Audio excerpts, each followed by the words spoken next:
자, 학교에서 배웠다시피 동동 배웠어요?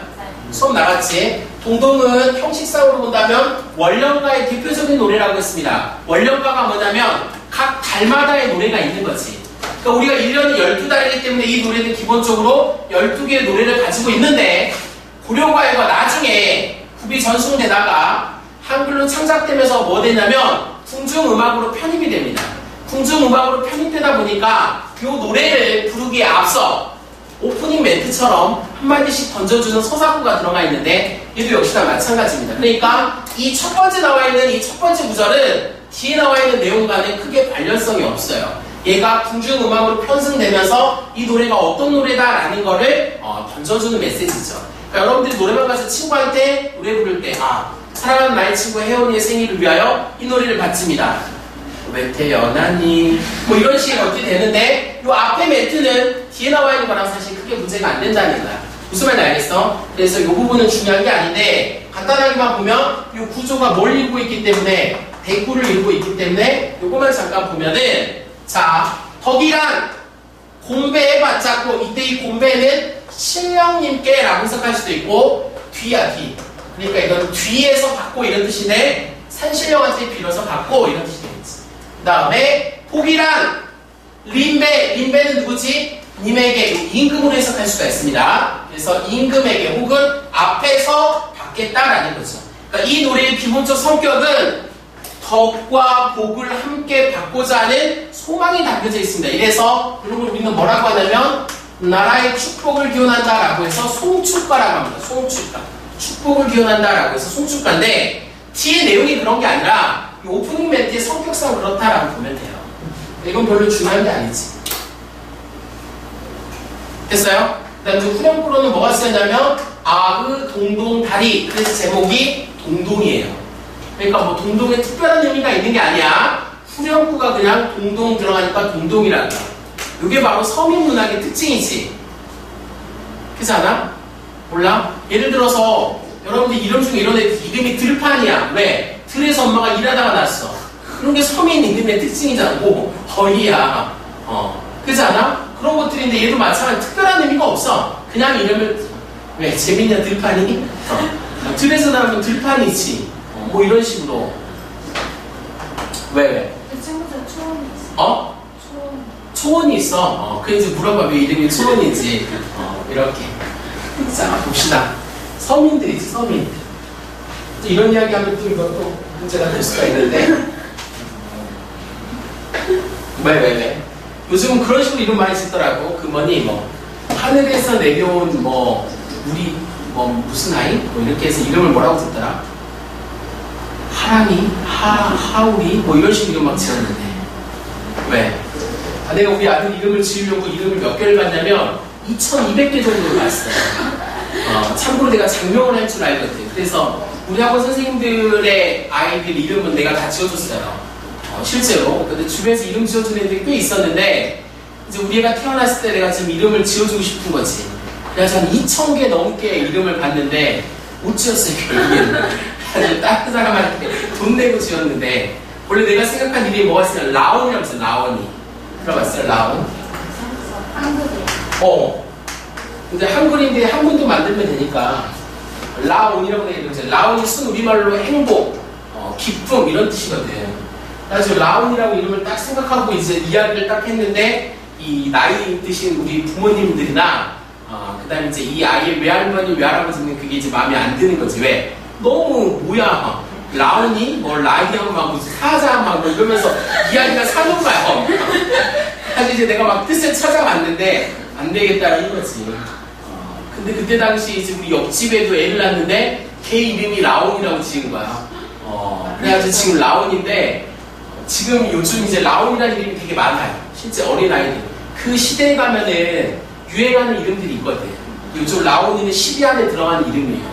라온이라고 안 찍기 잘했어. 왜냐면 병원 가니까 라온이가 되게 많아요. 김라온, 박라온, 이라온, 임라온 막 이런 식의 애들이 너무 많아요.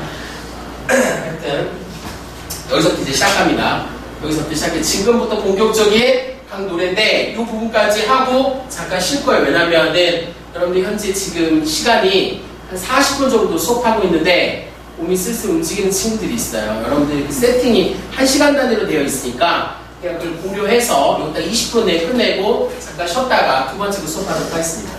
자, 이 부분 더 중요한 거야. 각 달마다의 노래니까 각 달마다의 특징을 알아야 되는데 첫 번째가 정월달입니다. 1월달이라고 볼 수 있는데 1월달에 중요한 건 뭐냐면 요 나리무른이야. 나리무른을 해석하면 뭐가 되냐면 냇물이라고 볼 수가 있는데 이 냇물의 속성은 뭐냐? 어저 녹저 하는데 해석하게 되면 얼고 녹고 한다. 근데 특히 이 얼고 녹다라는 건 자 이렇게 봐야 돼. 얼다라는 건 순 우리말로 뭐와 같냐면 사랑하다 이런 뜻과 같습니다.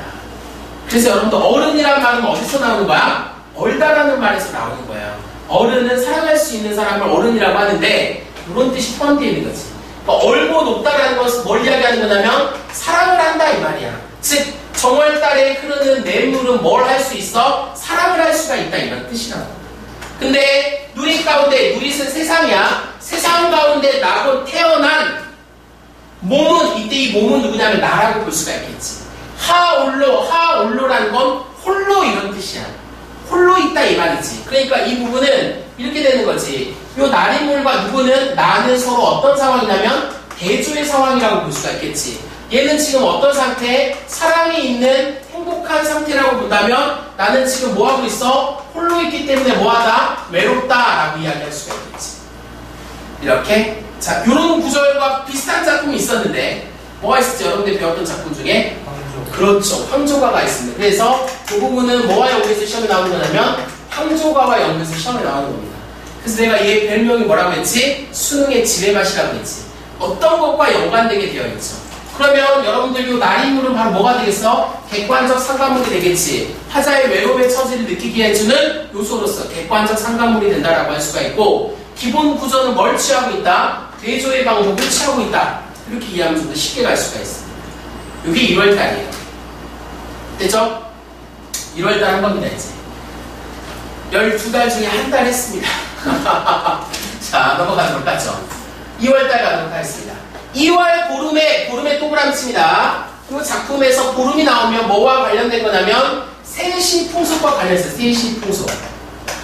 세시풍속이라는 건 오늘날로 이야기한다면 뭐냐면 명절 같은 거지 명절. 세시라는 건 정해져 있는 시간에 하는 풍속이라고 보면 돼.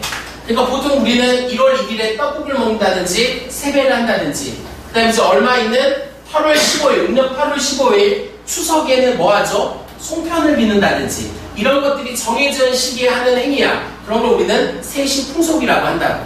근데 주로 이 세시풍속은 뭐와 관련되냐? 보름과 관련이 있어요. 이유는 뭐냐? 오늘날처럼 전기나 이런 게 들어오면은 밤 늦게까지 행사를 진행할 수가 있는데 옛날에는 그런 게 없잖아. 그러니까 해가 지면 놀다가 끝나야 돼. 그러니까 사람들이 주로 언제 행사를 잡냐? 보름달이 뜬 날 행사를 잡아. 왜? 그래야지만 늦게까지 놀 수가 있기 때문에. 그래서 우리네 명절은 보름과 관련이 있습니다. 그래서 보름이 나와 있으면 무조건 세시풍속과 관련된 달이다 라고 보면 되는데 2월달은 어떤 행사를 한 달이냐 라고 본다면 연등제라는 게 있습니다. 연등제. 고려시대 때의 종교는 불교입니다. 불교. 그래서 2월 보름이 되면 높이 등을 달고 행사를 했다 이 말이야. 이게 연등제인데 중요한 건 이거야. 그 높이형 요거야. 등불 뒤에 보면 다오라라는 건 같다 이 말이야. 그러니까 누군가를 비유하고 있지 등불에. 자 수능에서 비유가 나왔다. 그러면 무조건 뭘 알고 있어야 되냐면 공통점을 알고 있어야 돼. 무슨 말인지 알겠어? 예를 들어서 장동건 같은 국어 선생님. 선생님 말하는 거 아니지? 그렇지. 잘 느낌이 안 오면은 이제 근데 걔랑 나랑 연관성이 없나? 왜? 나도 그 부리부리한 사슴 같은 눈망울 가진 적이 있어요. 지금 살에 묻혀있을 뿐인데 다이어트 할까 조만간. 자, 일단 중요한 건 누군가 비유했다면 공통점을 찾아야 되는데 얘는 지금 누구랑 비유한 거냐면 우리 님과 비유한 거라고 볼 수 있어. 내가 사랑하는 님과. 1월달에는 나를 외롭게 했던 님이야. 왜? 홀로 있으니까. 이 님을 등불에 비유했는데 비유를 했다라는 건 뭘 찾는 거냐면 유사성, 공통점을 찾아내는 게 중요하다고. 그 공통점이 작품 안에 나와 있어야 돼. 그게 어딨냐? 여기 나와 있어요. 만인을 비추실 지이셨다. 만인에게 영향력을 미치는 사람이야. 우리 님은. 자, 높이 켜져 있는 등불도 만인, 모든 사람을 비추는 것처럼 우리 님도 모든 사람한테 영향력이 있는 사람이다 라는 걸로 해서 이 부분이 바로 뭐냐면 님에 대한 뭐가 담겨져 있지? 예찬이 담겨져 있어. 아까 내가 예찬이 있으려면 뭐가 있어야 된다고 했지? 속성이 있어야 된다고 했지? 속성이 어디 나와 있어? 이게 속성인 거야. 만인한테 영향력을 미치는 게 우리 님의 속성인데 그 속성이 등분과 같다 이 말이야. 그래서 님에 대해서 뭐 하고 있다? 예찬하고 있으니까 이 부분과 같은 것은 좀 전에 공부했던 참 기파란가가 여기 해당되는 거라고 볼 수가 있겠지. 됐어요? 이렇게 3월 봐봐. 3월 나함. 자, 3월 되면서 개안, 낀, 아흐, 만춘, 도리꼬저. 얘가 또 중요한 거야. 얘는 또 누구한테 비유했냐? 얘도 역시나 누구를 비유한 거냐면 님을 비유한 거지. 아까 이야기했습니다. 뭔가 비유를 하려면 나름대로 이유가 있어야 된다고 했지? 그게 어디 나와 있어야 된다? 본문에 나와 있어야 된다. 본문 어디에? 여기 있네. 남이 불할 즈을 지인이 나셨다. 해석하면 남들이 부러워할 모습을 지니고 계신다. 무슨 뜻이야? 외모가 출중하다라고 볼 수가 있겠지. 여기 나와 있는 이 도리꽃은 무슨 꽃이냐면 진달래꽃이야. 진달래꽃이란 말이야. 봄이 돼서 핀 진달래꽃이랑 우리 님이랑 같다 이 말이지. 왜? 남들이 부러워할 외모를 지니셨기 때문에 우리 님은 그러한 사람이야 라는 걸로 해서 속성상 뭐와 예찬적 속성과 가깝겠지. 그래서 2월과 3월은 묶어놓고 공부를 해야 됩니다. 둘의 공통점은 님에 대해서 비유를 하고 있고 님을 예찬하고 있다라고 볼 수가 있겠지. 2월에는 뭐를 통해서? 등불을 통해서. 3월에는 뭐를 통해서? 진달래꽃, 도리꼬지를 통해서 님을 비유하고 이를 통해서 예찬하고 있다고 볼 수 있는데 그 속성들이 만에게 영향을 미치고 남들이 부러워할 모습을 지니셨다라고 볼 수가 있겠지. 그래서 2월과 3월은 묶어서 공부를 하는 게 공부 잘하는 방법 중에 하나입니다. 됐어요? 자, 1월달은 님을 원망했습니다. 2월달에 갑자기 우리 님을 예찬하고 있죠. 3월달에도 예찬합니다. 어떠한 구성상의 특징이 있어요? 없어요? 없습니다. 이 노래의 특징이 뭐냐면 그 달에 느껴지는 즉흥적인 감정을 노래로 만든 거야. 왜? 고려과에는 서민적이기 때문에. 서민문학은 일정한 규칙과 특징을 갖고 있지 않아. 즉흥적이야. 무슨 말인지 알겠어? 그러니까 여러분들 보면 어때? 노래를 부르라면은 이런 친구들이 있지. 노래를 막 혼자서 흥얼거리다가 노래 불러봐라고 하면 지 마음대로 노래를 부르는 친구들은 서민이라고 보면 됩니다. 근데 이제 귀족들은 항상 일정하게 동일하게 해야 된다 이 말이죠. 무슨 말인지 알겠습니까? 이렇게 가는 게 2월, 3월, 자 이제 4월 갑니다. 4월 안이 잊어 오소실 곡골이세요. 여기서 중요한 건 곡골이세라고 노란색으로 표시가 되어 있죠. 곡골이새는 꾀꼬리야, 꾀꼬리. 4월달에 잊지 않고 돌아오는 꾀꼬리인데 오실서 영어로 이야기한다면 come back. 돌아왔다 이 말이지. 누가? 꾀꼬리는 4월달에 잊지 않고 돌아왔다 이 말이라고. 근데 뒤에 보면 무슨 따? 무심하다. 녹사님은 이 녹사님이 우리 님이야. 실제로 고려시대 벼슬 중에 녹사라는 벼슬이 있었는데 녹사님이 우리 님인데 얘는 뭐 했다? 옛날을 잊고 돌아오지 않았다 이 말이야. 그러니까 얘도 뭐가 나와있지? 대조가 담겨져 있습니다. 뭐와 뭐를 곡골이새와 녹사님을 대조를 통해서 이때 대조를 통해서 바로 뭐냐면 돌아오지 않는 님에 대한 뭘 이야기하는 거냐? 원망을 이야기하는 거라고 볼 수 있어요. 이렇게 돌아오지 않는 님에 대한 원망 이렇게 이야기될 수가 있겠지. 됐어요?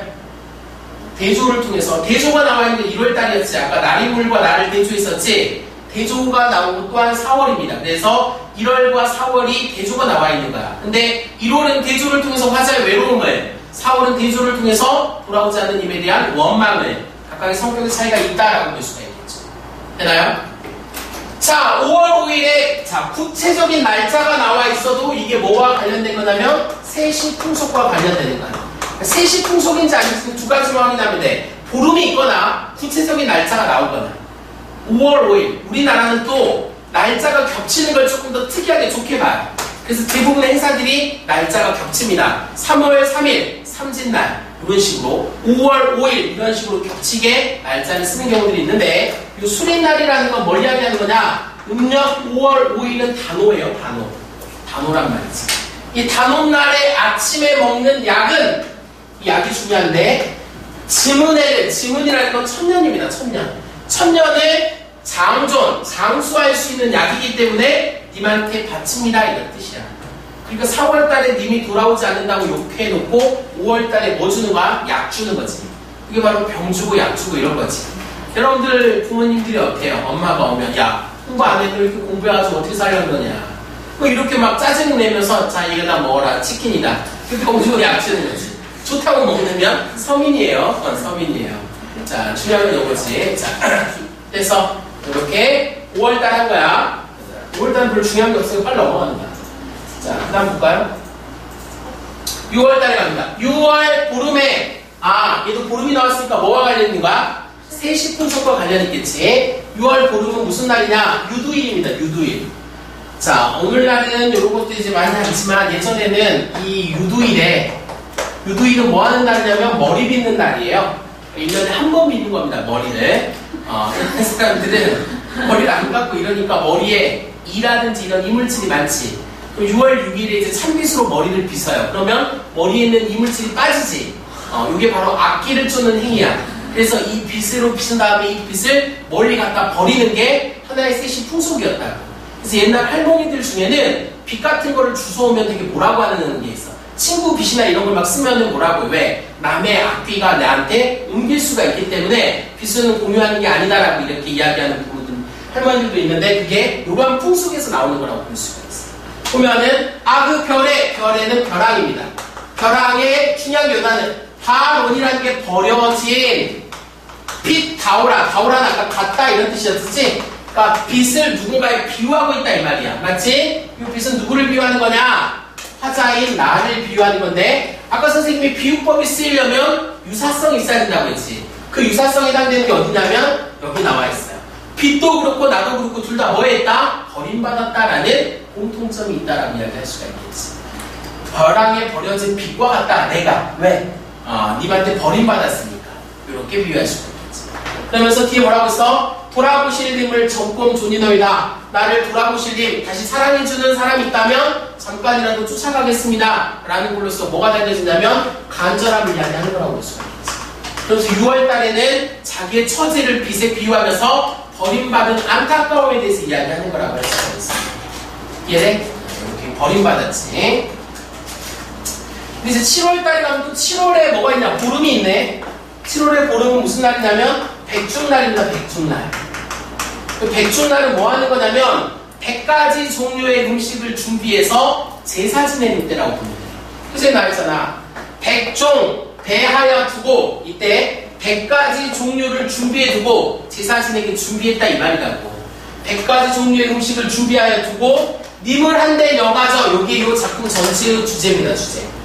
님을 한데 여가져. 이게 해석하게 되면 어떻게 되는 거야? 님과 함께 살고 싶다 이런 뜻이야. 요게 이 동동 전체의 주제라고. 얘가 7월 달에 100가지 음식을 준비해서 소원을 비는데 여기 있네. 원을 비옵노라. 이때 원이 소원이야. 소원. 화자의 소원은 님과 함께 살고 싶은 게 화자의 소원이라고. 이걸 언제? 7월 보름날, 백중날 100가지 음식을 준비해서 간절하게 소원을 비는 거라고 볼 수가 있다는 거지. 그러니까 얘는 기본적으로 님을 간절히 그리워하고 있다. 이런 노래라고 할 수가 있는 겁니다. 이해돼? 이거 알겠어? 7월이야. 자, 그 다음 여기 전체적인 글에 동동 전체 주제야. 님과 함께 살고 싶다라는 게 여기 화자의 마음이라고 볼 수가 있겠죠. 자, 지금 7월 했습니다. 빠르네, 빨라. 자, 이제 8월입니다. 8월. 절반 넘었으니까 금방 끝날 것 같아요. 8월 보름은 이제 우리가 알고 있는, 우리도 며칠 있으면 8월 보름이 되는데 음력으로 이게 바로 뭐가 되겠지? 추석입니다. 추석. 자, 8월 보름은 추석, 세시 풍속이 추석과 관련된 거지. 자, 추석의 대표적인 멘트가 뭐지? 한가위. 뭐라고 하지? 한가위의 멘트가. 풍성한 한가위 되세요. 이런 것도 있고. 이런 것도 그냥 더도 말고 덜도 말고 한가위만 갖다라 이런 말 들어봤니? 이게 한가위의 대표적인 건데, 한가위가 이제 일반적으로 뭐 하는 거냐면 추수하는 거잖아. 추수를 하다 보니까 사람들의 만족도가 크지. 그래서 1년 중에 가장 행복한 날이 한가위예요. 옛날 사람들한테. 왜? 먹을 게 가장 1년 중에 풍족한 날이니까. 그러니까 사람들은 뭐가 오기를 간절히 바래? 추석이 오기를 간절히 바라겠지. 근데 뒤에 봐봐. 여기 보면은 이거 뭐냐? 가배라고 했는데 이 가배가 추석이라는 뜻이야. 한자로 쓰면 가배인데 이 가배가 추석이야. 자, 8월 보름은 가배 날이다. 추석 날이다 이 말이야. 중요한 건 이거야. 님을 모셔녀곤 오늘날 가배셨다 이 말이야. 님이 와야지만 나에게 진정한 추석이다 이런 뜻이야. 그러니까 사람들은 1년 중에 가장 만족스러운 날이 추석이라고. 근데 나는 그런 거 아니라고. 나에게 진정한 추석이 되려면 누가 있어야 돼? 님이 있어야 된다 이 말이지. 나에게 추석은 님이 있어야지만 진정한 추석이다 이런 뜻입니다. 그 말은 다른 말을 고치면 이 말을 고치면 나는 뭐야? 님과 함께 뭐 하고 싶다? 하고 싶다. 살고 싶다. 이렇게 해석할 수가 있는 거지. 그래야지만 나에게 진정한 추석이 의미가 생긴다 이 말이야. 무슨 말인지 알겠지? 님과 함께 하고 싶다. 혹은 님과 함께 살고 싶다. 이래야지만 그날이 나에게 진정한 의미의 추석이 된다는 거지. 사람들이 말하는 추석과 내가 생각하는 추석은 차이가 있다는 거지. 이해돼? 여러분들이 어때? 우리나라 지금 좀 바꾸면 우리나라 젊은이들이 가장 좋아하는 날이 언제겠어? 1년 중에 크리스마스가 되겠죠. 크리스마스를 막 기대한단 말이야. 근데 여러분처럼 이제 어때? 홀로, 모태 솔로의 사람들은 크리스마스가 별 느낌이 없어요. 그렇지? 근데 나중에 이제 남자친구나 여자친구가 생긴다면 특별한 날이 될 수가 있겠지. 얘도 지금 그런 상황이야. 현재는 내 곁에 님이 없으니까 다른 사람이 즐거워하는 추석은 무의미하다 이 말이지. 이해돼? 그 다음 9월달 갑시다. 자, 이번에도 날짜가 겹쳤습니다. 9월 9일이지. 9월 9일은 뭐 하는 날이냐면 중양절이야, 중양절. 중양절은 뭐 하는 거냐면 단풍 구경 가는 거야. 산에 올라가서 국화 좀 마시면서 자연의 아름다운 경치를 구경하는 게 중양절인데 중국에서는 이걸 구추가절이라고 합니다. 9월달에 가을을 즐긴다. 이런 뜻으로서 구추가절이라고 하는데 중양절로 봅니다. 우리나라에서는. 자, 약이라 먹는 황화. 얘가 중요한 소재야. 황화는 노란 국화라는 뜻이거든. 노란 국화꽃. 그러니까 이제 국화주를 마시는 거야. 술 한잔 한단 말이지. 그래서 그 다음에 자, 꽃이야, 플라워. 꽃이 안에 드니, 요때 이 안이 바로 뭐냐면 집안이야. 그 국화꽃 향기가 집안에 든다 이 말이야. 국화꽃은 다른 꽃에 비해서 향기가 진하죠. 그러니까 이 집에 가면은 국화꽃 향기가 집안에 가득하다고. 근데 중요한 건 이 부분이야. 세셔가 만하여라 이 말이거든. 세셔라는 건 갈수록 아득하다라는 건데 해석하면은 이렇게 되는 거야. 집안에 국화꽃으로 국화꽃 향기지. 국화꽃 향기로 뭐하다? 가득하다 이 말이야. 이 말은 무슨 말이냐? 잘 봐야 돼. 이게 왜 갈수록 아득해지구나 이런 해석이 나왔느냐? 집안에 꽃향기가 가득하다라는 건 다른 말로 붙이면 집안에 사람이 없다는 뜻입니다. 무슨 말이냐? 집안에 사람이 있으면 사람 냄새로 꽃향기가 지워지게 되어 있어요. 근데 집안에 꽃향기만 가득하다라는 건 집 안에 사람이 아무도 없다는 뜻이야. 그러니까 오히려 그 꽃향기가 나에게 뭘 불러일으키는 거냐면 외로움을 불러일으키는 거라고 볼 수가 있겠지. 무슨 말인지 알겠어? 요거야. 그러니까 여러분들 어때? 집에 보통 이제 일반적으로 집에 가면은 사람 사는 냄새가 나게 되어 있다는 거야. 근데 집에 사람이 없으면 무슨 냄새만 나냐? 방향제 냄새만 나요. 그러니까 선생님 예전에 이제 혼자 살 때는 집에 이제 어때? 막 방향제를 여러 개 달아놓으니까 집에 딱 가면 그런 방향제 냄새밖에 없어요. 근데 이제 지금은 결혼해서 이제 이렇게 가족들이 사니까 그런 냄새보다는 사람 냄새인데 오히려 이 냄새를 통해서 화자에 뭘 느끼는 거야? 외로움을 느낀다라고 이야기할 수 있는 거지. 얘네 9월에는 뭐를 통해서? 국화꽃 향기를 통해서 외로움을 느낀다라고 할 수가 있겠지. 정의돼요? 몇 달 안 남았네요. 자, 내가 이야기한 시간에서 지금 1분이 지났는데 우선은 빨리 합시다. 10월달입니다. 자, 10월에 점이언이라는 건 뭐라고 보시면 여기 나와있는데 점여놓은이라고 합니다. 이건 해석을 나는 뭘로 하냐면 점이언이라는 게 잘림 이렇게 해석하면 좀 쉬워요. 잘림 혹은 버려진 이렇게 해석해도 괜찮아. 버려진. 이게 무슨 말이냐? 10월은 뭐 하냐면 겨울을 준비해야 됩니다. 겨울 준비. 이런 거 우리는 좀 더 유식하게 뭐라고 하지? 월동 준비라고 하죠.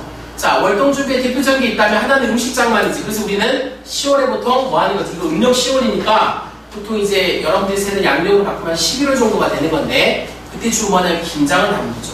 먹는 거 준비를 하는 거야. 그 다음에 옛날 사람들은 이제 추위를 이기기 위해서 땔감을 마련하는 게 10월이라고 보면 돼.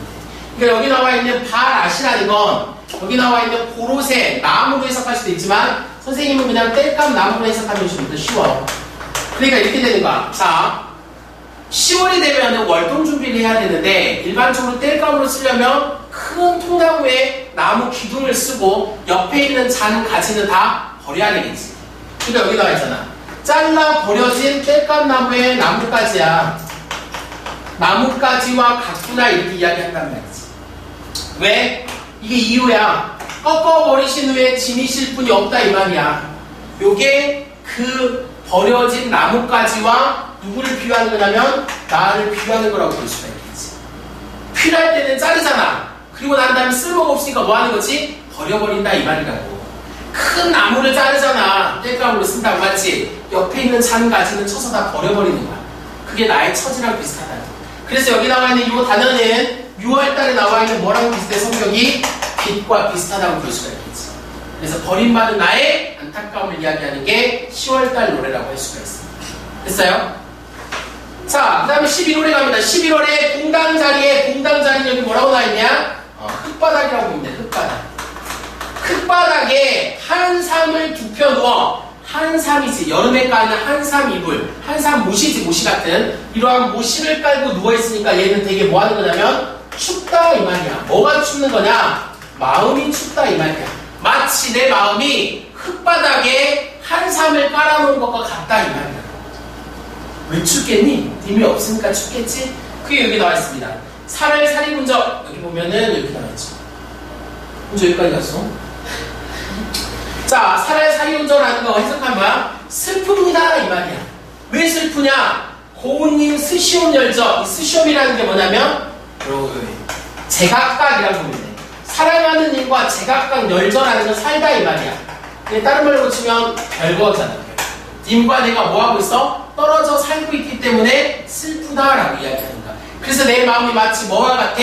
흙바닥에 한삼을 깔아놓은 것처럼 춥다 이 말이지. 왜? 님과 떨어져서 살고 있기 때문에. 오케이? 소설아 이제 하지 말아도 되겠다. 마지막이다. 엄마가 보고 있었는데 촬영하기 때문에 내가 이렇게 한마디씩 해주면 엄마가 보다가 긴장할 수도 있겠는데 지금 마지막 12월이죠. 자, 이거 하고 잠깐 쉬겠습니다. 12월. 자, 여기인데 12월에 분지 남바로 각본 이렇게 나와있지. 자, 아그나알 잇 저 다오라. 말이 더럽게 어려운데 그래서 중요한 단어는 이 단어입니다. 자, 12월에 분지나무로 가꾼이라는 건 깎은 소반의 저와 같다. 이게 저가 바로 뭐냐면 젓가락이야. 젓가락과 같다 이 말이야. 젓가락. 어디? 소반은 밥상이야. 밥상 위에 있는 젓가락과 같다 이 말이지. 근데 젓가락을 누군가 비유해놨잖아. 다오라라고 해놨으니까. 누구를 비유하는 거냐면 나를 비유하는 거야. 그래서 이 작품에서는 나를 비유하는 소재가 3개가 있어요. 하나가 빛, 6월달에, 두 번째가 10월달에 나와 있는 바람, 아까 나뭇가지 있었죠. 그 다음에 세 번째가 12월에 나와 있는 저가 되는 겁니다. 이 3가지가 화자를 비유하는 소재라고 볼 수가 있는데 왜 비유해놨느냐 여기서 님의 앞에 들이 얼리노니. 이때 이게 님이라는 게 님이야. 님을 위해서 님 앞에 준비를 했다 이 말이야. 이 밥상을. 근데 중요한 건 누가? 손이라는 건 다른 사람이야. 다른 사람이 가져다 물었다 이 말이라고. 나는 1년 내내 님을 만날 생각을 하고 준비를 했는데 결국 다른 데도 시집간 거겠지. 무슨 말이야, 그치? 그래서 밥상에 젓가락과 같다 이 말이야. 이 밥상을 님을 위해서 준비를 했는데 이 밥상을 누가 먹었어? 다른 사람이 와서 먹어버린 거겠지. 그러니까 나의 운명이 어때? 기구한 운명을 안타까워하는 거지. 기구한 운명에 대한 탄식이 담겨져 있는 거지. 탄식. 1년 내내 님만 생각하고 살았는데 결국에 나는 다른 데로 간 거야. 얼마나 안타깝겠어. 마치 나의 운명이 밥상 위의 젓가락처럼 안타까웠다라고 이야기할 수 있는 게 우리 부분이라고 볼 수가 있어요.